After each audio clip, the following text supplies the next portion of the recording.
Le live commence. Bon. Ça y est, on est live. On va attendre quelques minutes.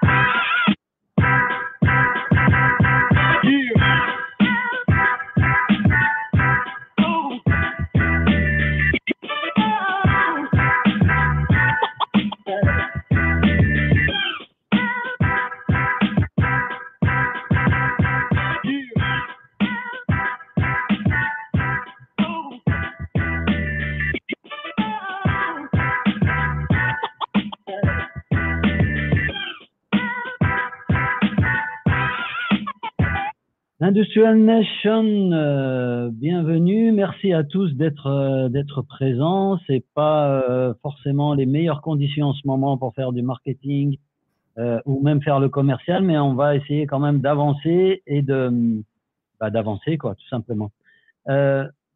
Bienvenue dans ce webinaire. Je suis avec Malika qui va se présenter dans quelques minutes. Bonjour à tous. Bonjour à tous. Pardon Malika, je te laisse te présenter peut-être. On commence par ça. Vas-y, je t'en prie. Non, je t'en prie, vas-y. Bon, alors, j'en profite. Alors, je suis Malika. Dans l'agence NIL, je suis account manager. En gros, mon job, c'est de m'assurer de la réussite des stratégies de mes clients. Et donc, je réfléchis à leur stratégie et je veille à ce que la mise en place opérationnelle réponde aux objectifs. Merci Malika. Moi, je suis Karim Bourras, le dirigeant de l'agence NIL. Et alors, on va vous parler un petit peu de ce webinaire qui est un peu particulier. C'est un webinaire qu'on avait prévu de faire de longue date, en fait, pour promouvoir un petit peu le baromètre annuel qu'on a lancé maintenant depuis 2 ou 3 ans. Et donc, on s'était dit qu'au mois de mars, on ferait un webinaire pour parler des tendances et des pratiques marketing en 2020.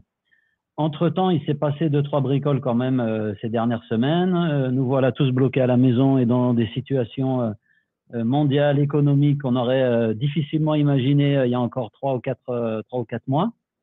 Donc, on s'est dit qu'on allait certainement réorienter un petit peu le contenu pour essayer aussi de vous donner, en tout cas, de vous apporter à la fois des insights sur ce qui se passait avant le coronavirus et avant toute cette crise sanitaire et comment quels étaient les plans qu'avaient en tête les marketeurs, les commerciaux dans l'industrie en 2020. Et puis, on va essayer de discuter un petit peu de ce qu'on peut faire pour sortir de tout ça et comment on peut préparer la suite. Parce que la bonne nouvelle, c'est que même si en ce moment les choses sont pas forcément au top, il y aura des jours meilleurs et ils vont venir et l'idée, c'est d'être prêt pour ces jours-là. Malika, je te laisse présenter peut-être un petit peu les objectifs du webinaire. Ouais. Tu peux afficher le… C'est bon, ça y est, pardon. Alors du coup, les objectifs de ce webinaire, d'abord, c'est de dresser un état des lieux des pratiques marketing, sales et services des industriels. Certes, il y a la crise du coronavirus chamboule pas mal de choses, mais on veut vraiment appuyer sur qu'est-ce qui se faisait jusqu'à maintenant et qu'est-ce qui peut être un réel danger si on continue à faire ça après la crise du coronavirus. On sait qu'il est très difficile pour les industriels de se comparer aux pratiques marketing ou aux pratiques commerciales des concurrents. Donc, on espère vous aider à évaluer vos propres efforts et à vous positionner dans votre marché. Et également, on espère, avec ce webinaire, vous aider à déceler des opportunités de croissance. On va vous expliquer quelle stratégie il faut prendre pour prendre au mieux ce virage. Merci Malika. En termes d'agenda? En termes d'agenda, du coup, ce qu'on vous propose, dans un premier temps, on va revenir sur les principaux enseignements que l'on a tirés du baromètre 2020. Ensuite, on va en même temps discuter sur ces pratiques, est-ce qu'elles sont toujours pertinentes aujourd'hui? Et on va par la suite parler de la stratégie pour sortir en tête de ce virage. Quelle est-elle? On va essayer de vous donner une roadmap. On commence donc par le baromètre, peut-être par rappeler un petit peu ce qu'on avait analysé. Je vais Peut-être moi, juste resituer le contexte et te laisser la parole ensuite. C'était une étude qu'on a lancée au mois de janvier de mémoire. On a interrogé à peu près une centaine d'industriels. Ce qui est intéressant, c'est que des profils très variés, donc différents secteurs de l'industrie, ça va de la mécanique, des fabricants de machines, de la chimie. Enfin, c'est assez hétéroclite. De la même manière, sur la taille des entreprises qui ont été interrogées, vous aurez tous les détails dans l'étude que vous pouvez déjà télécharger sur notre site, mais ça va de la petite PME d'une dizaine de personnes en sous-traitance dans la plasturgie, par exemple, jusqu'à des groupes internationaux avec des chiffres d'affaires beaucoup plus importants et donc des équipes marketing, sales beaucoup plus comment dire organisées, beaucoup plus nombreuses. Et puis des profils assez variés aussi. On a quelques dirigeants qui ont répondu à l'enquête, essentiellement des responsables marketing et des personnes du commerce, donc essentiellement des directeurs marketing, directeurs, directrices marketing, et de la même chose du côté sales. Et on a un pourcentage de personnes avec d'autres fonctions, et ça peut aller de responsables de logistique qui ont répondu à l'enquête, étonnamment, service client, enfin, voilà, pas mal de fonctions par rapport à tout ça. Alors tout d'abord, pour reprendre les principaux enseignements de ce baromètre, on voulait revenir sur les objectifs des industriels en 2020. Voilà, juste pour situer, ce sont leurs déclarations avant évidemment ce contexte de crise. Les principaux objectifs des industriels, il y en a deux principaux, c'est d'acquérir de nouveaux clients et de générer plus de leads qualifiés.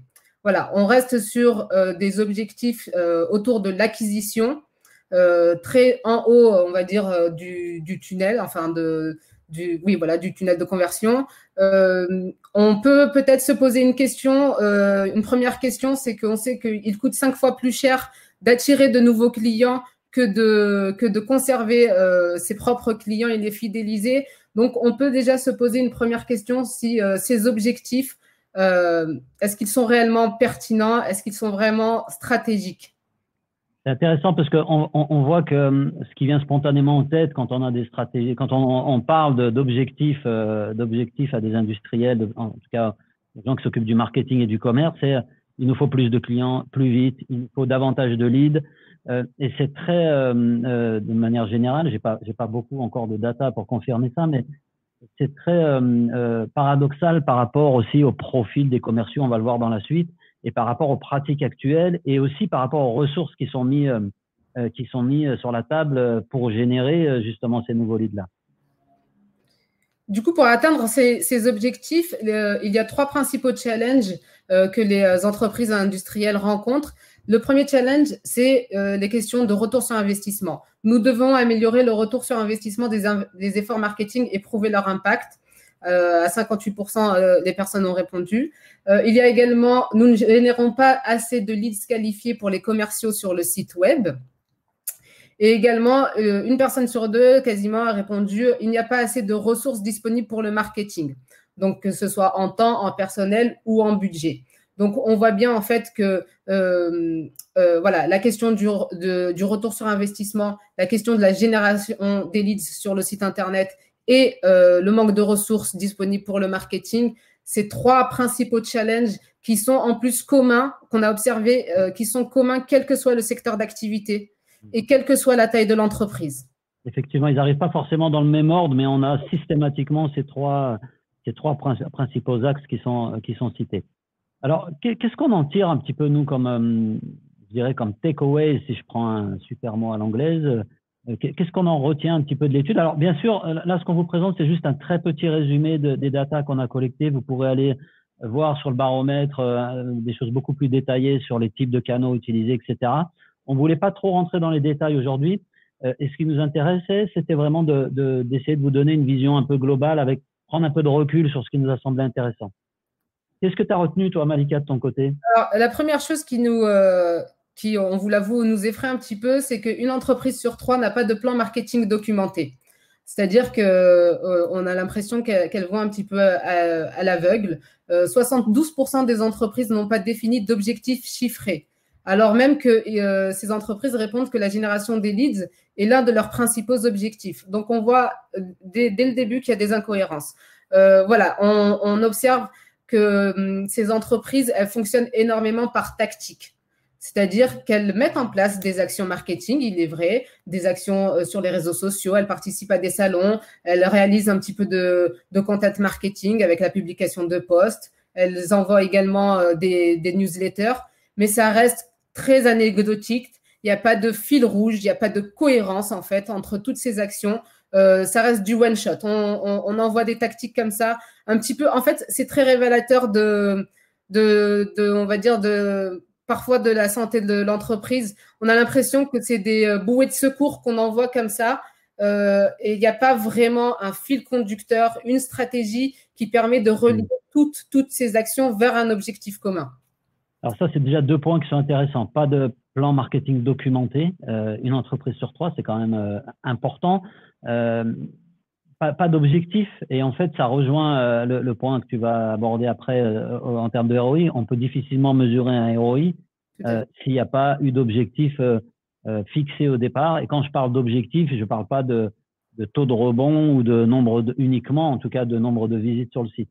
L'approche par tactique, elle est vraiment très symptomatique en fait, mais c'est pas forcément propre au secteur de l'industrie. Aujourd'hui, c'est compliqué, je pense aussi pour des responsables marketing, des responsables commerciaux, des dirigeants, de comprendre un petit peu par quoi commencer. Et donc la tentation, elle est grande de se laisser un peu aveugler par ce qui brille en fait. Et aujourd'hui, on a plein de termes, on a plein de tactiques qui sont à la mode. On parle de growth hacking, on parle d'inbound marketing, on parle de social media, de content marketing, d'email marketing. Les salons restent un élément important. Donc, on se retrouve avec un espèce de patchwork d'activités. Très souvent, une des premières choses, ou en tout cas quand on a un budget qui est débloqué, le budget va souvent passer sur les histoires de refonte du site web. Moi, j'ai vu des boîtes capables de mettre des budgets extrêmement conséquents sur la refonte de leur site web, mais c'est jamais associé derrière à des objectifs quantifiés en lien avec les objectifs qu'on a vus tout à l'heure. C'est-à-dire que si mon objectif premier, c'est de générer des leads, ben, je devrais avoir pour mon site web, pour mes actions marketing, que ce soit salon, content, réseaux sociaux, emailing, je devrais avoir un lien entre ces actions-là, les KPI que je mesure, et derrière les résultats que j'obtiens par rapport au nombre de leads générés et éventuellement au nombre de clients signés derrière. En termes de ROI, donc on était en train de dire qu'il est rarement mesuré. Ça, c'est un truc important qu'on a relevé dans l'enquête par rapport aux réponses. Il n'y a pas de KPI, il n'y a pas de KPI posé, en tout cas des KPI sérieux. Quand on discute, c'est souvent des KPI qui sont un peu anecdotiques. Le taux de rebond d'un site, c'est intéressant, mais j'ai envie de dire qu'on s'en fout du taux de rebond d'un site. Si derrière le site vous génère suffisamment de leads, vous avez 90% de rebond, est-ce que c'est vraiment grave? Les ressources marketing aussi, Malika, tu peux nous en parler? Alors, les ressources marketing, c'est des ressources donc en temps, en budget et en équipe aussi. Elles correspondent pas aux ambitions affichées, elles restent stables. C'est-à-dire que pour le moment, il n'y a pas forcément d'embauche prévue, il n'y a pas forcément d'augmentation de budget prévu, voire avec la crise du coronavirus. En fait, ça dépend des clients, mais on a pu observer que certains commencent un petit peu à revenir en arrière et à essayer de récupérer ce qu'ils peuvent sur les budgets. Voilà, on l'a vu, hein, les ressources marketing, en fait, on a vu, il y a des attentes en termes de retour sur investissement, en termes justement d'impact des actions marketing, mais si derrière, il n'y a pas les ressources, forcément, ça va poser problème. Par ailleurs, en plus, certains reconnaissent qu'il y a une baisse d'impact des méthodes traditionnelles. On va vous montrer juste après une petite slide sur les salons. Alors justement, on sait que les salons sont très, très importants pour les industriels. Voilà, tous nos clients participent à des salons. Du coup, on a voulu aussi poser des questions sur ces salons, sur pourquoi une telle importance. Et on sait que voilà, 9 personnes sur 10 parmi nos répondants participent à un salon au moins une fois par an. Il y en a qui participent à des salons plusieurs fois par an. Ils estiment qu'il y a entre 20 à 50 leads qui sont générés par salon, mais il y a un sentiment commun qui veut que 57, donc qui veut qu'il y a une remise en question du retour sur investissement de ces salons. Il y en a beaucoup qui ne savent pas mesurer concrètement ce que leur a apporté comme chiffre d'affaires les salons. C'est-à-dire, ils savent très bien combien ça leur a coûté, combien leur remplacement leur a coûté, combien toute la publicité autour de cet événement leur a coûté. Ils ont forcément créé des contacts pendant ces salons, mais après, qu'est-ce que sont devenus ces contacts? Est-ce que ce sont devenus juste des noms dans un fichier Excel? Ou est-ce que voilà, il y a eu des actions de la part des commerciaux? Est-ce qu'il y a eu des propositions? Est-ce que ça s'est transformé en opportunité puis en vente? Là, on est dans un flou. On est dans un le tracking, en fait. On n'a simplement pas les KPI, le tracking. On n'a pas les indicateurs qui nous permettent comment dire, de certifier que nos salons nous rapportent du business. Moi, je suis assez mesuré. J'étais à une certaine époque assez opposé aux salons en me disant que c'était un truc d'une autre époque. Je pense que les salons sont toujours importants. Ce qui est dommage aussi, c'est que souvent, ils sont complètement déconnectés des autres actions marketing et sales. C'est-à-dire qu'on va avoir les salons d'un côté, le budget salon, et puis à côté, on va avoir des actions emailing ou quelques actions digitales, dans le meilleur des cas. Mais il n'y a pas de corrélation entre les campagnes qu'on va mener d'un point de vue marketing pour promouvoir aussi la présence sur les salons. Et on constate que souvent, la communication sur les salons, c'est des trucs du genre, on sera au salon X sur le stand machin, retrouvez-nous sur le stand, on sera content de vous retrouver. Ça peut pas se résumer à ça quand vous investissez 50, 60, 80 000 euros sur la présence pour un salon. Vous pouvez pas simplement vous contenter d'annoncer le stand sur lequel vous serez. Ça suffit pas. Et on l'a vu encore avec les annulations de salons à cause de la crise sanitaire. La communication de la plupart des participants à ces salons, c'était du genre finalement notre stand a changé, ou retrouvez-nous non plus du 15 au 18 mars, mais plutôt du 25 au 30 juin. On vous attendra sur notre stand. Le numéro du stand va venir, stay tuned. J'ai envie de vous dire, vos prospects, vos visiteurs du salon se foutent complètement de savoir quel est le numéro de votre stand. Par contre, il faut plutôt peut-être réfléchir à quelle valeur ajoutée on peut apporter par rapport à la présence sur un salon. Donc le salon, c'est un vrai sujet. Je pense qu'un jour, on fera même un webinaire complet sur les salons industriels et comment justement profiter de ces salons. En tout cas, une chose est sûre, c'est que la donne a changé parce qu'il y a pas mal de salons qui ont été repoussés cette année. Ils ont été repoussés pour l'instant. En fonction de ce qui va se passer, personne ne peut dire si les salons vont pouvoir se tenir comme prévu. Il y a beaucoup de salons qui ont été repoussés en juin ou en juillet. On a les JO qui ont été annulés hier. Est-ce qu'en juin, juillet, on sera sorti de tout ça et que les salons pourront se tenir? Je l'espère pour les organisateurs et les entreprises, mais rien n'est garanti là-dessus. Justement, on a reçu une question de Julie. Elle est complètement dans le thème. Du coup, je me permets de te couper pour te la poser. Nous avons récupéré plus de 20 000 euros de budget du fait des annulations de salons. Sur quelles actions marketing devrions-nous les réinvestir?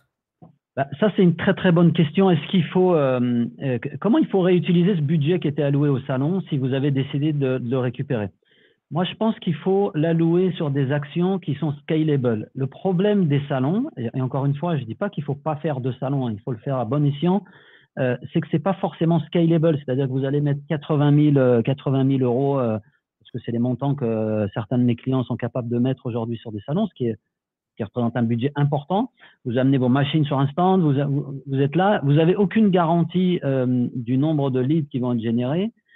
Et vous avez surtout pas de suivi à long terme, c'est-à-dire que le salon va générer potentiellement peut-être certains contacts. C'est compliqué à mesurer, en tout cas la plupart des boîtes n'ont pas les outils. Et quand le salon est terminé, rebelote, on attendra l'année prochaine ou dans 2 ans pour faire un nouveau salon. Donc si vous devez investir de l'argent aujourd'hui dans le marketing, essayez de vous demander, on le verra à la fin de ce webinaire, quelles sont les actions que je peux mettre en place qui sont scalable. Je vous donne un exemple d'action scalable. Le content marketing est scalable. Pourquoi? Vous faites des billets de blog aujourd'hui qui vous génèrent des leads, faites du contenu de manière générale qui vous génère des leads, vous mettez en ligne ce contenu-là travaillera encore pour vous dans 1 an, dans 2 ans, dans 3 ans. En tout cas, il va être présent en ligne et il va continuer à vous générer du business. Et c'est quelque chose sur lequel vous pouvez jouer. Plus ou moins de contenu, je peux investir plus et obtenir plus de résultats. Il n'est pas dit qu'en investissant plus pour un salon donné, vous aurez beaucoup plus de résultats derrière en termes de leads. C'est pas celui qui a le plus gros et le plus beau stand qui a la garantie d'avoir derrière les meilleurs leads, en tout cas le plus de leads. Donc, mon conseil, c'est investissez sur de la stratégie, investissez sur des actions marketing scalable que vous pouvez adapter en fonction de vos ambitions, en fonction de vos objectifs. Alors, si on passe à la partie sales, parce qu'on a aussi interrogé des directeurs commerciaux et on a posé un certain nombre de questions sur la partie sales. Quels sont les principaux takeaways, Malika? Alors, ce qu'on observe, c'est que il y a quand même presque 40% des répondants qui ont un process documenté, c'est-à-dire qu'ils essayent de suivre tous la même procédure de vente, le même dialogue, la même structure. Cependant, il y en a quand même 62%, pardon, voilà, 62% qui n'ont pas de process documenté. C'est-à-dire que d'un commercial à un autre, la manière de prospecter, la manière de contacter un client, la manière de poursuivre la relation, elle va être complètement différente. Ça, c'est un truc qui est vraiment intéressant. Il y a aujourd'hui très peu d'entreprises. En tout cas, moi, je côtoie quand même beaucoup de prospects, je rencontre beaucoup de monde. Quand tu poses la question, des gens vont vous dire oui, on a un process commercial. Mais en fait, si vous avez un seul de vos commerciaux qui n'utilise pas ce process, c'est que vous n'avez pas de process. Et c'est aussi simple que ça. Un process, c'est quelque chose qui est partagé par vos commerciaux, pour lesquels vos commerciaux sont informés. C'est-à-dire que s'il y a un de vos commerciaux qui ne sait pas que le sales process existe, c'est que vous n'avez pas de sales process. Donc, le sales process, c'est quelque chose de très, très important et on le verra dans la suite parce qu'il va vous permettre aussi de garantir un niveau de qualité dans la relation avec vos prospects. Il n'y a pas de raison que si je parle à Jean-Pierre, j'ai pas le même niveau de qualité dans ma relation que si je parle à Françoise ou à Christine, par exemple. Donc, ça vous permet d'uniformiser un petit peu des choses de base que vous attendez de vos commerciaux dans votre process. Ça vous permet aussi de clarifier certains points par rapport à sur quoi on récompense aujourd'hui les commerciaux. Est-ce qu'il faut les récompenser sur le nombre de rendez-vous pris, le nombre de démos machines faites, ou est-ce qu'il faut les récompenser sur la qualité de la relation avec le client? Ça, c'est des choses intéressantes et c'est le sales process qui vous le dit. Alors moi, il y a un truc que je trouve intéressant aussi, c'est que 6 personnes sur 10, enfin 62% disent ne pas avoir de sales process documenté. Donc en gros, si je résume, c'est fait à l'arrache, quoi. Hein. Chacun gère le commerce comme il le sent. Et en face de ça, on a eu des progrès parce qu'il y a quelques temps, on avait fait la même enquête et on avait encore beaucoup d'entreprises trop qui n'avaient pas de CRM.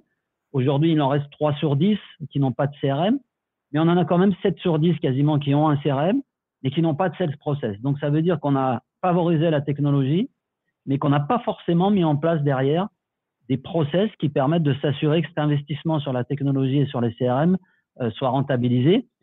Et ça m'amène à un constat que vous avez dû faire si vous êtes une boîte industrielle, c'est que très souvent, on reproche aux commerciaux de ne pas compléter le CRM. Mais je pense que les deux sont liés. S'il n'y a pas de sales process, vous ne pouvez pas reprocher à vos commerciaux d'oublier ou de négliger de remplir les informations dans un CRM alors que c'est quelque chose de crucial. Alors, une dernière chose là-dessus, on a encore quand même 30% de boîtes qui ont, en tout cas de boîtes interrogées. Hein, je ne sais pas si ça représente la proportion en France de toutes les boîtes industrielles qui n'ont pas de CRM, mais à vue de nez, je dirais qu'on ne devrait pas en être très loin. On a quand même 30% d'entreprises qui n'ont pas de CRM et qui fonctionnent avec quoi, je ne sais pas, mais certainement avec du tableau Excel ou avec ce genre d'outils. C'est ça. Et donc, parmi ceux qui utilisent un CRM, les CRM les plus utilisés sont essentiellement Salesforce et MS Dynamics et, dans une moindre mesure, HubSpot, Sage et Sugar CRM. Ce qui nous inquiète ici, c'est plutôt les 34% autres qui, on pense, ça doit être un fichier Excel, sachant qu'on a quand même 8% de répondants qui ont un CRM maison. C'est-à-dire que voilà, ça se rapproche très clairement du fichier Excel, voire moins. On en voit de moins en moins. Moi, j'ai vraiment vu ces dernières années, on va dire dans les 2 dernières années, une tendance très forte comment dire, des entreprises à aller vers des solutions un peu plus leaders sur le marché. Et c'est pas un hasard si on retrouve Salesforce, Dynamics, HubSpot. Alors, on n'est pas obligé d'être. On a tous nos préférences pour ces outils-là. Mais quand vous bossez avec du Salesforce, du Dynamics, de l'HubSpot, du Sugar, ce sont quand même des solutions qui ont pignon sur rue, qui ont qui ont fait leurs preuves. À vous de choisir laquelle est évidemment la plus adaptée à votre contexte, à vos besoins, à votre écosystème aussi par rapport à vos autres outils. Il faut que tout ça s'intègre bien. Le CRM, c'est une brique centrale dans votre écosystème. Donc, il ne s'agit pas de négliger son choix. Mais on se rend compte quand même que 8% des répondants ont un CRM maison. Ça se voit de moins en moins, mais ça se voit encore. Si vous êtes dans le projet de choisir un CRM, n'allez pas dans cette direction. Utilisez un CRM qui est pignon sur rue. Choisissez une solution du marché qui a fait ses preuves, sur laquelle vous aurez un appui avec des intégrateurs, des consultants qui vont vous aider. Quelle que soit la solution que vous choisissez des choses qui ont, je dirais, un minimum de reconnaissance et qui vont vous permettre d'accompagner la croissance de votre business. Vos besoins aujourd'hui en 2020, c'est pas forcément les besoins de votre entreprise dans 10 ans quand vous aurez, je l'espère, grandi. Et donc, il faut aussi choisir des solutions, encore une fois, scalable, c'est-à-dire qui vont accompagner votre croissance. Sur le traitement des leads entrants, du coup, on a posé la question qui traite les leads entrants. 37% ont répondu, ce sont les équipes commerciales. 33% ont répondu, ce sont les équipes marketing. 21% ont répondu, ce sont les deux équipes. Et il y en a 10% qui ont dit personne ne traite ces leads entrants. En fait, autant les 37%, 33% ne nous dérangent pas, c'est plutôt les 21%. Ça signifie que peut-être qu'il y a aussi un manque de communication ou encore de process. On ne sait pas qui doit gérer ces leads entrants. Est-ce que c'est au marketing? Est-ce que c'est à l'équipe commerciale? Les deux, c'est pas possible normalement. Normalement, quand on a un process documenté, écrit, établi, et que ça ne devrait pas être les deux qui gèrent les leads. Donc, ça veut dire qu'on ne sait pas, en fait, la plupart du temps. Et ça, c'est quelque chose qu'on constate. Mais je pense que c'est à ramener c'est tout à fait en lien avec ce qu'on a dit plus haut. Il n'y a pas de process, en fait. C'est-à-dire qu'on a des leads entrants.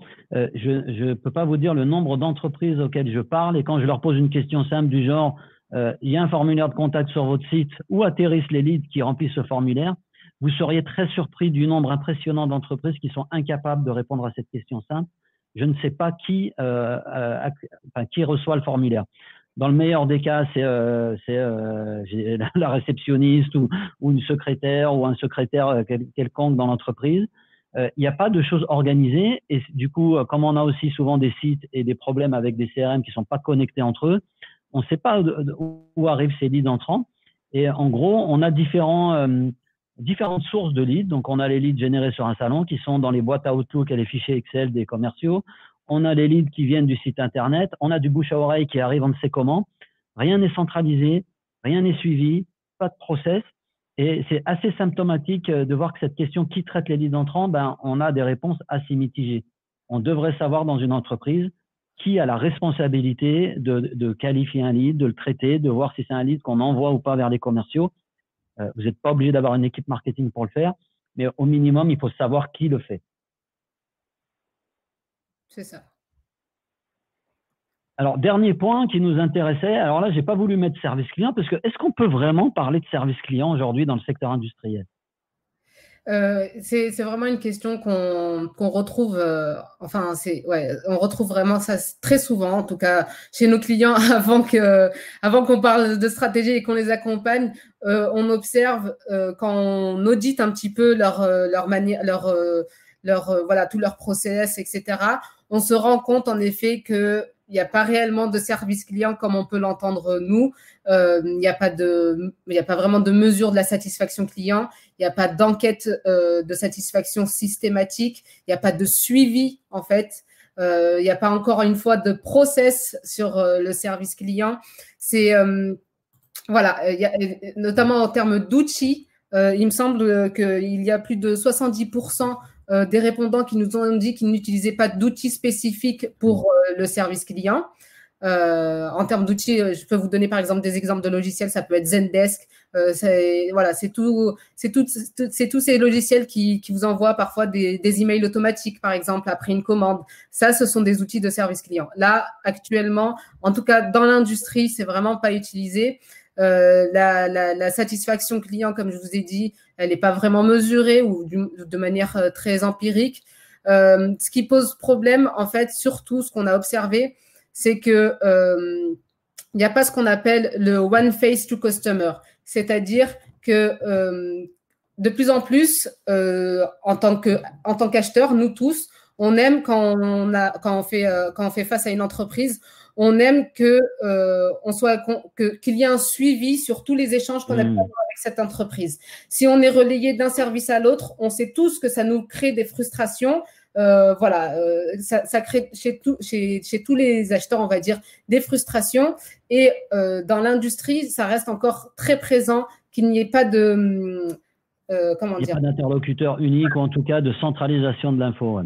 Exactement. Alors, C'est assez intéressant ces stats. Quand on parle service client, on n'est pas en train de dire que les industriels ne servent pas correctement leurs clients. Attention, qu'on soit bien clair. On parle de boîtes qui existent depuis plusieurs dizaines d'années pour la plupart, qui ont un portefeuille client, qui font du bon boulot, qui font un travail de qualité. On parle vraiment du suivi en fait de la relation avec le client. Une fois que le commercial a signé le deal, c'est jamais très clair qui s'occupe du client, où sont centralisées les demandes. Il y a 3 piliers importants qui me paraissent importants, en tout cas dans la mise en place d'un service client de qualité et de fidélisation. C'est déjà répondre à des questions de base quand un client les a. Le problème aujourd'hui, c'est que votre client, il peut avoir, si vous êtes une boîte industrielle, par exemple à l'international, et que vous avez un client au Japon, eh ben 8 heures au Japon, c'est pas 8 heures en France. Et à l'heure où lui, il va avoir la question, vos équipes commerciales dorment. Donc la question, c'est de dire, est-ce qu'on donne la possibilité à nos clients de trouver facilement l'information à n'importe quel moment? Ça passe par des bases de connaissances, ça passe par des chatbots qui répondent automatiquement à certaines questions fréquemment posées. Est-ce qu'on mesure déjà la satisfaction client? Si vous interrogez des boîtes industrielles et que vous leur demandez est-ce que vos clients sont satisfaits, la façon de mesurer pose question aussi. On envoie un formulaire par an, et encore c'est bien, pas une fois par an. J'ai rarement vu des boîtes qui le font systématiquement chaque année. C'est pas formalisé parce que c'est parfois fait uniquement par les commerciaux en visite terrain. Ok, ça va, tout va bien, vous êtes content, oui, on est content. Ok, le client est content. Et les commerciaux auront toujours du mal à vous dire que le client n'est pas content. Et s'il n'est pas content, ça sera jamais de leur faute. Par contre, on n'a pas d'industrialisation de cette mesure de la satisfaction à différents moments. Il y a différents touch points dans le parcours de vos clients et on gère pas ça, on n'interroge pas le client à ces moments-là. Et on pose des questions qui sont très auto-centrées. Est-ce que vous êtes content du produit? Est-ce que vous êtes content de la qualité de notre service? C'est assez généraliste. Il faut rentrer dans le détail. Et il faut aussi parler des process. Est-ce qu'il y a eu des frictions? Est-ce qu'on aurait pu travailler différemment, etc. Et enfin, le dernier point, c'est s'il y a un problème, ce qui arrive fréquemment, vous êtes sur des métiers pour la plupart techniques, donc on n'est jamais à l'abri d'un souci technique et c'est malheureusement comme ça que ça se passe. Il y a des défaillances, il y a des choses, des pièces qui vont revenir. Comment est-ce que c'est géré? Est-ce que moi, en tant que client, j'ai de la visibilité sur la prise en charge de mon problème? Est-ce que je sais à quel moment on va me répondre? Est-ce que je sais à quel moment je vais recevoir la pièce de rechange, etc., etc.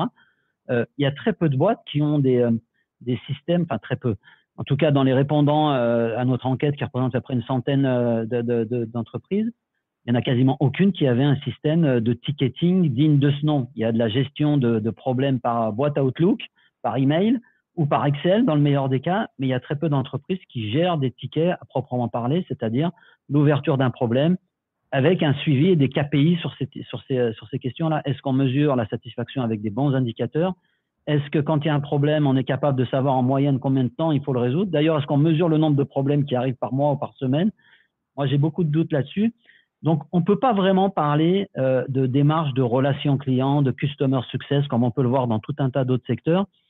Et c'est vraiment dommage, en fait, parce que s'il y a bien un endroit où il y a un potentiel de business, surtout pour des boîtes industrielles, on n'a pas affaire à des startups qui ont besoin de constituer une base client.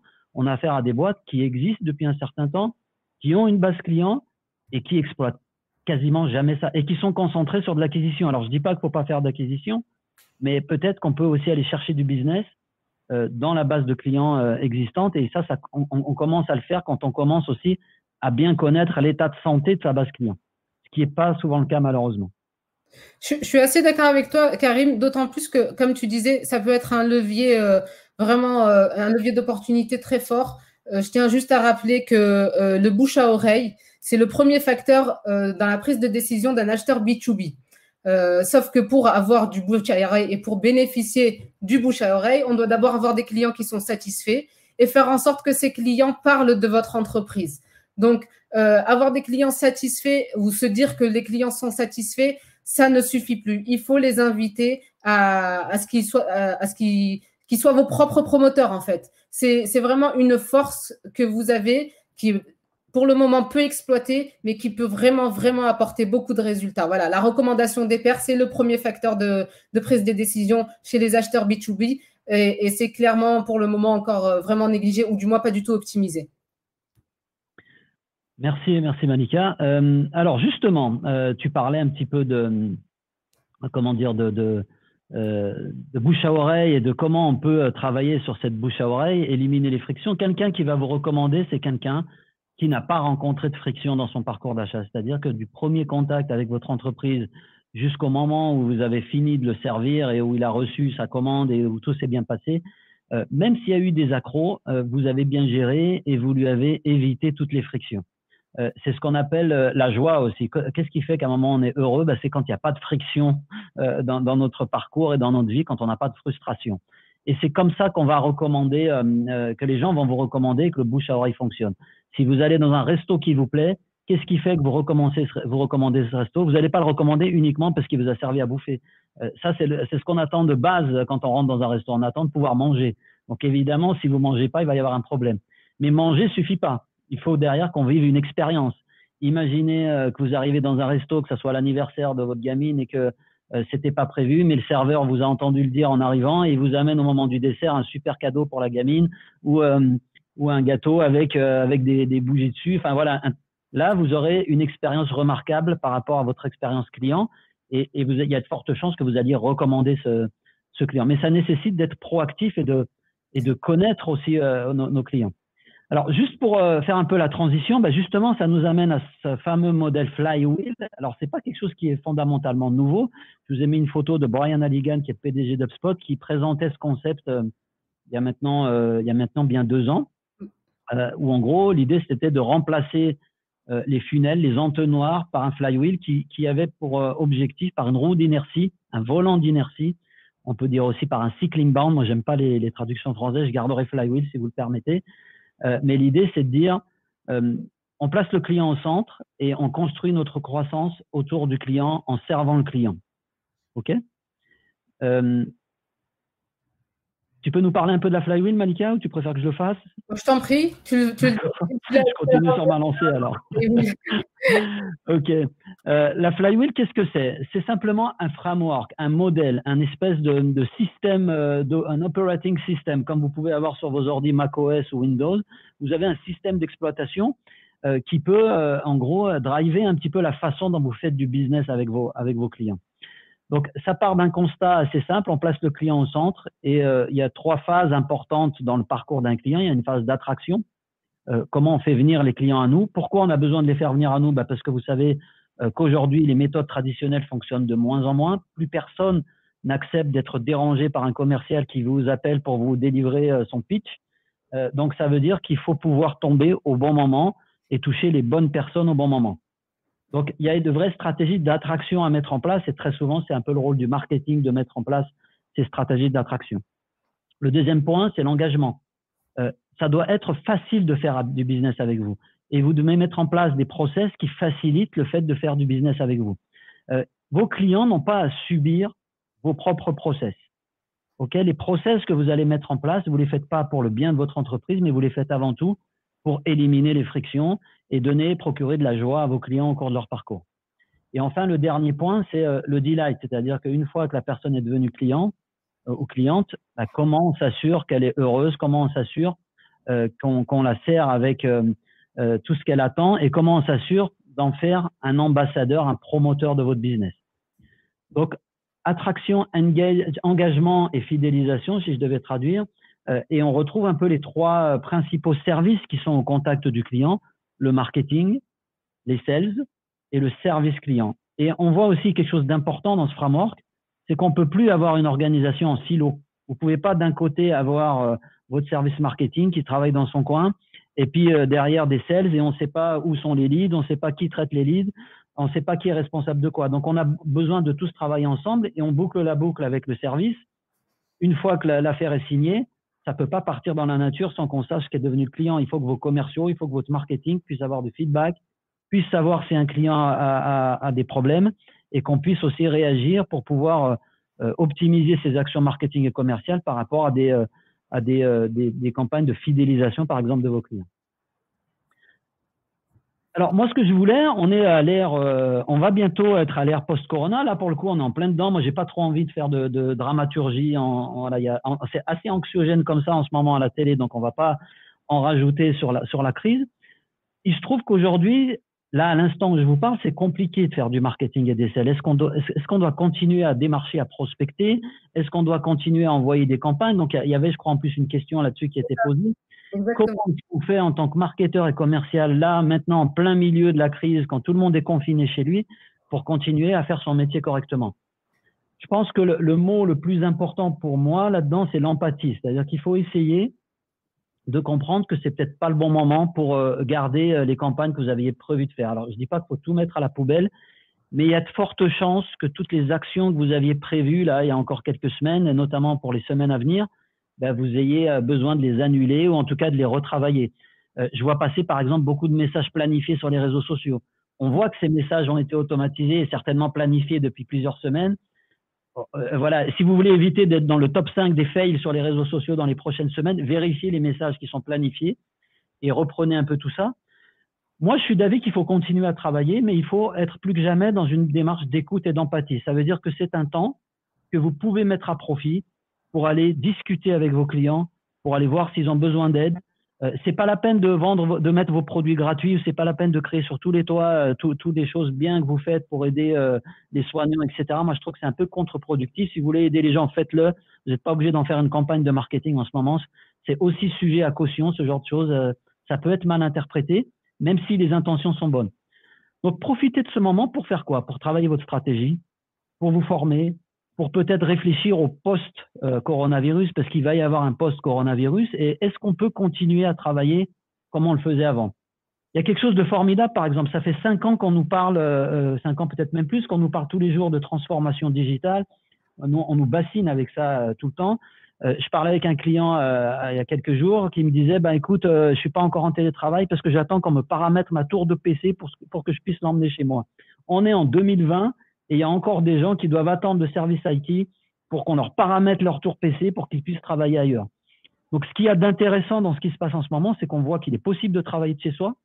De la même manière, moi, je discutais avec des commerciaux il y a quelques semaines qui me disaient, moi, on m'a toujours appris, je suis de la vieille école, il faut aller rencontrer les gens. Parce qu'aujourd'hui, j'ai beaucoup de mal à concevoir. On n'est pas obligé d'aller systématiquement faire des rendez-vous physiques. Ben là, quand on est obligé de faire de commercial à distance, via Zoom ou via d'autres applications, on se rend compte que c'est faisable. Donc, ce qui est vraiment intéressant, c'est que je pense qu'on va, à travers cette crise, vraiment franchir un palier. Il va y avoir un saut d'un seul coup vers l'adoption de toutes ces technologies. On peut prospecter à distance. On n'est pas obligé de se déplacer à chaque fois, même si on aime bien les relations humaines. On peut construire des relations humaines à distance. On peut travailler différemment. On a besoin de la technologie. Là, les gens qui n'avaient pas de CRM et qui se retrouvent avec des commerciaux chez eux bloqués sans données, je dirais centralisées, ben vous vous rendez bien compte que ça, c'est plus possible. Donc, on va accélérer cette transformation-là, à la fois sur le marketing, sur les sales, mais aussi sur le service. Il faut qu'on réponde aussi aux demandes des clients. Le téléphone ne marche plus parce que tout le monde est chez soi. Comment est-ce qu'on fait pour répondre de n'importe où aux demandes des clients? C'est encore une fois le digital qui vient à la rescousse. Donc, ce qui va se passer après cette crise, et c'est pas uniquement moi qui le dis, on était hier avec Brian Halligan et Dharmesh Shah, les deux fondateurs d'HubSpot, c'est aussi leur approche. On va franchir un palier. On était là, on va se retrouver là. C'est valable dans l'industrie. Il y a une vraie prise de conscience. Certainement qu'après, on va légèrement redescendre et que l'utilisation va un peu baisser. On va moins utiliser la visio quand les choses redeviendront normales. Mais on va quand même rester haut dans l'adoption de ces outils-là. Et on va aller vers de plus en plus d'automatisation et d'utilisation de la technologie. Et ça, c'est un élément qui manque beaucoup aujourd'hui dans les stratégies marketing. Donc, comment on peut s'en sortir et comment on peut mettre à profit ce temps qui nous reste là pour se préparer pour l'après-coronavirus. C'est-à-dire qu'il faut prendre le virage. On est en plein dans un virage et je disais dans le teaser de cette webconférence qu'il faut c'est dans les virages qu'on gagne les courses en fait. Et c'est à ce moment-là que vous pouvez prendre de l'avance aussi sur vos concurrents. Parce que qu'est-ce qui se passe aujourd'hui dans l'industrie? On a arrêté les salons. Il y a une crise économique qui arrive. Donc, le premier réflexe de beaucoup d'entreprises, c'est de verrouiller, c'est d'arrêter les dépenses. Alors, peut-être que dans beaucoup de cas, c'est vrai, mais il faut être très attentif à quelles dépenses doivent être judicieusement freinées. OK, pour arrêter les salons, c'est peut-être une bonne chose. C'est pas scalable, ça coûte cher. De toute façon, cette année, il n'y en aura plus. Est-ce que pour autant, ce budget-là, on ne peut pas le réutiliser ailleurs? Investissez-le déjà sur votre stratégie, sur la réflexion que vous allez avoir. Et une chose que vous pouvez faire, si vous ne l'avez pas encore fait, c'est essayer de commencer à réfléchir à votre propre flywheel. À quoi ressemble aujourd'hui votre business, en fait? À quoi ressemble votre business model? Si je prends le modèle d'Amazon, par exemple, la flywheel d'Amazon, c'était quoi jusqu'à aujourd'hui? Peut-être qu'elle va changer. Hein. C'était, j'offre une sélection très, très large de produits. Du coup, j'attire beaucoup de clients. Ces clients-là, j'offre une expérience client sur le site simplifiée. C'est facile d'acheter sur Amazon. Je vous livre en 24 heures. Alors, vous avez le droit de ne pas aimer Amazon, mais en tout cas, l'expérience client, elle est exceptionnelle sur Amazon. Et derrière, j'offre cette expérience client, j'ai du choix. Donc, ça me permet aussi d'aller chercher d'autres fournisseurs. Et plus j'ai de choix, plus j'ai de visites, plus j'ai de trafic sur mon site, plus je peux aller être en position de force auprès des fournisseurs. Et c'est comme ça que la croissance d'Amazon grossit. Ce qui est sûr dans la croissance d'Amazon, c'est que le client est au centre. On peut critiquer Amazon sur la façon dont il traite effectivement les commerçants qui vendent sur sa plateforme. On ne peut pas critiquer Amazon sur la façon dont il traite ses clients. Et l'expérience client est unique. Donc, vous pouvez construire votre flywheel. Qu'est-ce que c'est votre flywheel? C'est comment vous allez organiser votre marketing, vos sales et votre service client autour de votre client. Et l'idée, c'est d'essayer de comprendre comment ça marche. Si vous voyez à quoi ressemble un volant d'inertie, c'est ce qui a permis la révolution industrielle d'ailleurs. Un volant d'inertie, sa vitesse dépend de 3 facteurs. L'effort que vous allez fournir pour le faire tourner. Imaginez le tourniquet sur lequel vous pouvez mettre vos gamins. Des fois, ça existe encore dans certaines villes, dans certains parcs. Le démarrage est dur, mais une fois que le tourniquet est en route et tourne, c'est très facile de continuer à le faire tourner et de l'accélérer. Quel effort on fournit pour le faire tourner? Le deuxième point qui a un impact sur la vitesse, c'est quelle friction votre roue va rencontrer, votre cycling bound va rencontrer. Et l'autre point qui est important, c'est la taille de votre cycling bound, la taille de votre roue. Plus la roue est grande, plus elle va emmagasiner de l'inertie et plus elle va continuer à tourner et plus elle peut tourner vite, en fait. Il y a une histoire de moment d'inertie, je ne vais pas vous faire un cours de physique. La taille et le poids de la roue sont essentiels là-dedans. C'est le principe de l'éolienne, c'est le principe de la machine à vapeur, c'est le principe du moteur et de tout ce qui tourne aujourd'hui et de tout ce qui fait fonctionner notre monde. Très concrètement, là, la taille et le poids de la roue, c'est votre base client. Plus vous avez... Exactement. Voilà, la principale richesse que vous avez aujourd'hui, c'est 2 choses. C'est votre base client et c'est vos équipes. Donc, ça veut dire qu'aujourd'hui, pour faire tourner votre flywheel et évaluer sa taille, c'est vos ressources et c'est vos clients. Et le principal asset d'une entreprise aujourd'hui, c'est sa base client. Et c'est peut-être potentiellement, très souvent, l'asset qui est le plus négligé aujourd'hui dans les stratégies marketing et sales des entreprises industrielles. Donc, première étape, on va évaluer. Vous allez essayer de mesurer un certain nombre de choses. Alors, on va vous envoyer un lien vers un tuto, entre guillemets, pour faire ça progressivement avec des modèles qui vont vous aider à le faire en interne si vous voulez le faire tout seul. Évaluer votre flywheel, ça veut dire qu'est-ce qu'on applique comme effort aujourd'hui? Où est-ce que je mets l'argent? C'est-à-dire que j'ai des investissements marketing, ok, on a des salons, on a fait de l'email marketing, on a refait notre site, on a de la publicité, etc. Quels investissements je mets en place pour chaque étape? Donc, pour chaque phase du cycle de vos clients, attraction, engagement, fidélisation, qu'est-ce que vous investissez? Quels sont les efforts que vous faites pour faire tourner la roue? L'autre point qui est important, comment vous mesurez le succès? Pour l'attraction, on va mesurer par exemple le trafic sur le site et le nombre de leads et le nombre de contacts générés, le nombre de visiteurs sur votre stand sur les salons et le nombre de contacts générés. Et vous multipliez comme ça les indicateurs. Sur l'engagement, c'est le nombre d'affaires signées, le nombre de rendez-vous pris par les commerciaux, le nombre de demandes de devis. C'est à vous de voir un petit peu quelles sont les demandes intéressantes. Et sur la fidélisation, je vous ai donné quelques indicateurs. Potentiellement, le nombre de problèmes ou de tickets ouverts, le taux de satisfaction de nos clients, etc. Deuxième axe de travail, une fois qu'on a évalué l'état au départ de la flywheel, comment on peut maximiser le delight? La partie fidélisation est aujourd'hui la partie la plus sous-estimée dans le secteur industriel. Comment je fais pour maximiser cet effort-là, sachant que vous êtes des boîtes industrielles, vous n'êtes pas des startups pour la plupart. Pour une startup, j'aurai un discours différent. Pour une startup, c'est l'acquisition qui va être le plus important. Donc, on va mettre le focus sur l'acquisition de nouveaux clients et sur le fait de vite attirer beaucoup de clients pour être rentable. Pour des boîtes industrielles, vous allez vous appuyer sur votre base de clients existantes et vous identifier les forces qui font avancer vos clients d'une étape à une autre. Essayez de cartographier le parcours d'achat de vos clients, de l'attraction jusqu'au delight. Et évaluer une chose qui est importante. Vous appliquez des efforts aujourd'hui, évaluez si les efforts que vous faites, ils sont là pour rendre service à votre entreprise, c'est-à-dire que ce sont des process qui vous servent à vous, ou est-ce que ce sont vraiment des process ou des forces qui aident vos clients. En gros, si c'est compliqué de vous contacter, je prends l'exemple du site Internet, si je dois remplir un formulaire de 25 champs pour pouvoir juste demander un contact, si je n'ai pas accès au bon contact facilement, ou si je n'ai pas accès à la bonne information facilement sur votre site web, ça veut dire que vous ne mettez pas les efforts au bon endroit. Donc, ces forces, hein, je répète, ce sont vos activités. Qu'est-ce que vous faites concrètement? Qu'est-ce que font vos commerciaux? Qu'est-ce que fait votre service client si vous en avez un? Troisième point, et là, c'est un levier aussi qui est assez facilement actionnable, c'est la réduction des frictions. Quels sont vos points de friction aujourd'hui? À quel moment vos clients rencontrent des frictions? Je viens sur votre site, j'arrive pas à trouver le formulaire de contact. Voici une friction qui va me faire aller sur le site de vos concurrents.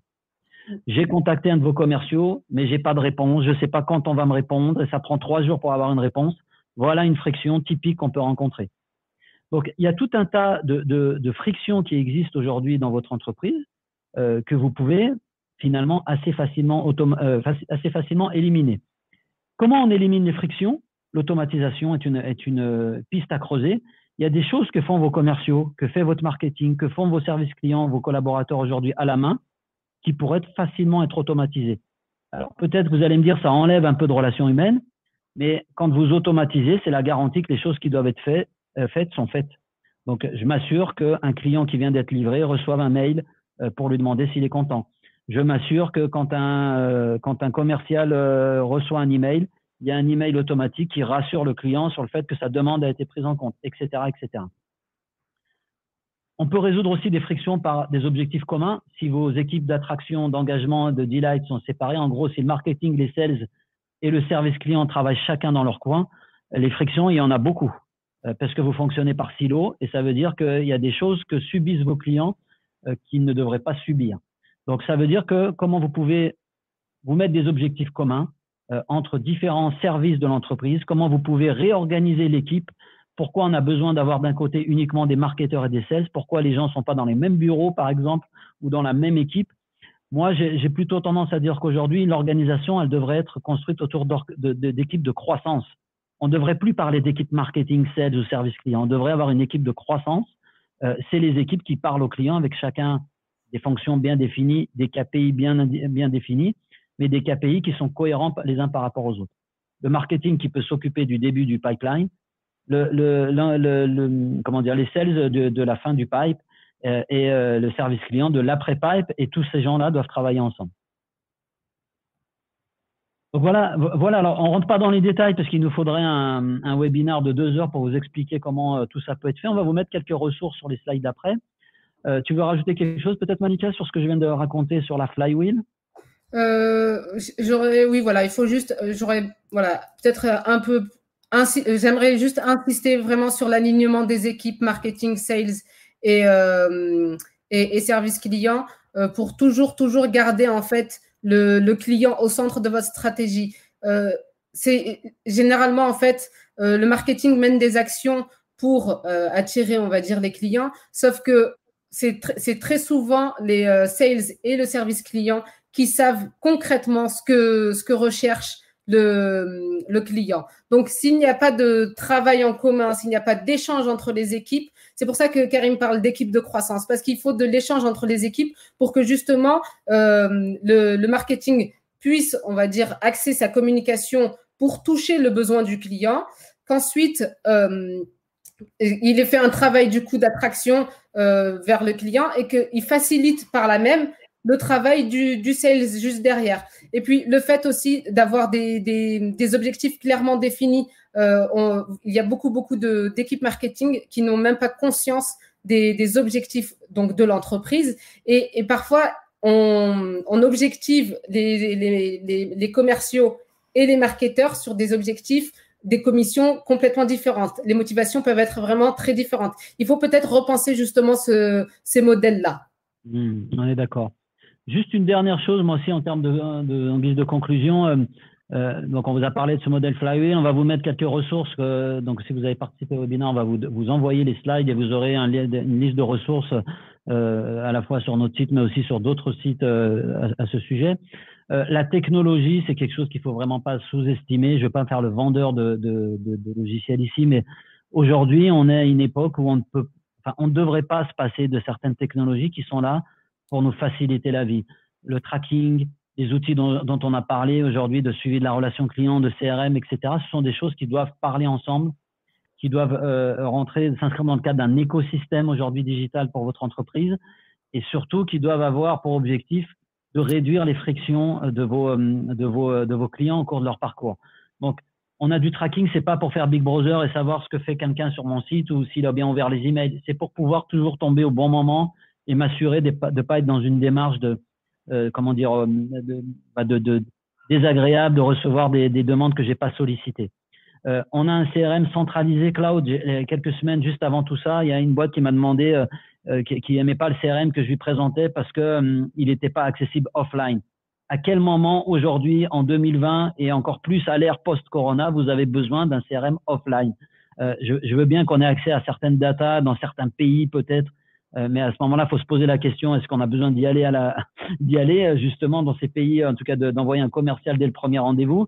Voilà, un CRM offline aujourd'hui, c'est juste anachronique. La majeure partie des CRM du marché permettent un accès online.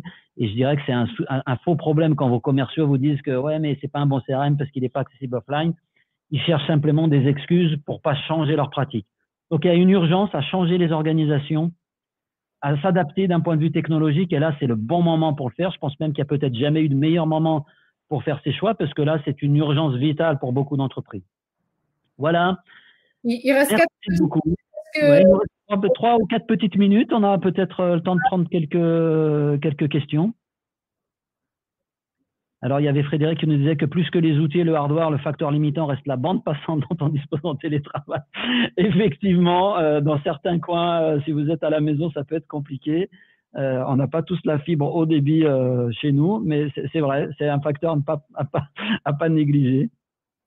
Réussir à changer les mentalités, c'est Alban qui nous dit ça. Effectivement, il y a un gros travail de conduite du changement. Mais encore une fois, avec ce qu'on vient de se prendre dans la figure, je pense que là, ça va être compliqué quand même de justifier ne pas changer, quoi. Quand on va se retrouver pendant 6 semaines confinés et qu'on n'a pas accès à des bases de données communes et que les pratiques commerciales, par exemple, qu'on pouvait avoir avant la crise, qui pouvaient encore un petit peu fonctionner, là, elles vont pas continuer à fonctionner, quoi. Aujourd'hui, les commerciaux, de fait, en ce moment, sont obligés de se remettre en question.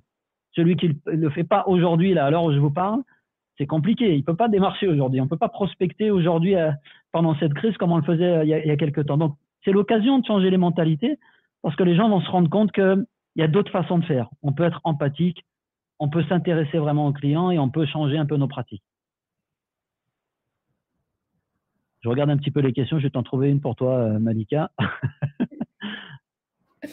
Par moment, le CRM est inutilisé. Il est impossible d'étudier le parcours. Qu'est-ce que tu penses des commerciaux qui n'utilisent pas le CRM? Je crois qu'on y a répondu déjà un petit peu, mais juste pour conclure peut-être. Comment on peut amener les commerciaux à mieux utiliser leur CRM? Alors, écoute, comment on peut les amener à utiliser leur CRM? En effet, il y a pas mal d'éducation à faire. Tout simplement, je pense qu'il faut qu'on les objective déjà sur ça. Ouais, c'est un process, c'est ce qu'on disait tout à l'heure. Il faut changer les. Moi, je suis d'accord. Je pense qu'il faut que dans les missions, il faut qu'ils aient des objectifs calibrés là-dessus. En tout cas, qu'ils aient des obligations de le faire déjà à la base. Ouais. On peut également leur réaliser des reportings exclusivement sur les résultats sales, uniquement parce qu'on réalise souvent des reportings pour le marketing en montrant un petit peu les résultats des actions marketing, mais il existe aussi des reportings sur les actions purement commerciales, le nombre d'appels qui ont été passés, le nombre d'emails qui ont été passés, qu'est-ce que ça a apporté comme opportunité d'affaires derrière, et de voir justement concrètement, sur tel mois, j'ai réalisé tant de chiffres d'affaires, soit par commercial ou autre, ou j'ai réalisé tant d'emails, etc., ça peut pousser à la performance. On sait que les commerciaux, ils sont très, très motivés par les questions de performance. Donc, ça peut aussi, voilà, les CRM peuvent également vous aider dans votre performance, tout simplement. Et une chose intéressante, c'est qu'on demande aussi, il faut se mettre un peu à leur place, on leur demande beaucoup d'administratifs, quelque part remplir un CRM, c'est administratif. Donc, première chose pour les aider, utiliser des CRM qui se remplissent un peu tout seuls, qui ont un peu d'intelligence artificielle. C'est le cas des solutions du marché qu'on a citées tout à l'heure, là, les 5-6 premières. Elles ont toutes des capacités à auto-remplir un certain nombre de data. Donc, ça n'empêchera pas le commercial de devoir saisir des comptes rendus de visite, etc.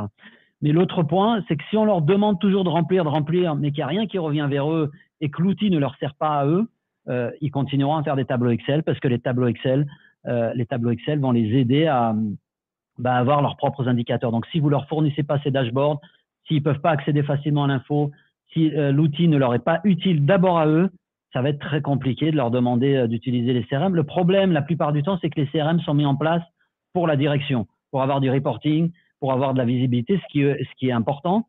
Mais il faut avant tout mettre en place le CRM pour vos clients et pour vos équipes. Je crois que ça va être une bonne conclusion. Quelques ressources qu'on vous a partagées là-dessus, mais n'hésitez pas à nous envoyer un petit mail, soit à Malika, soit à moi. Vous nous trouvez sur LinkedIn, Karine Bourras et Malika Fanucci. Vous pouvez nous retrouver, nous demander en contact si on n'est pas déjà en contact et nous poser toutes les questions que vous voulez. On vous a mis quelques ressources sur la Flywheel, sur la façon d'utiliser ce modèle avec des templates tout prêts que vous pourrez télécharger, quelques billets de blog. N'hésitez pas à nous rejoindre aussi sur le groupe Facebook Industrial Growth, à écouter notre podcast Industrial Growth. Vous tapez Industrial Growth dans Google, vous devriez trouver pas mal de choses à ce sujet. Merci à tous. Merci tout le monde. Et puis à très bientôt et prenez soin de vous. À bientôt. À bientôt.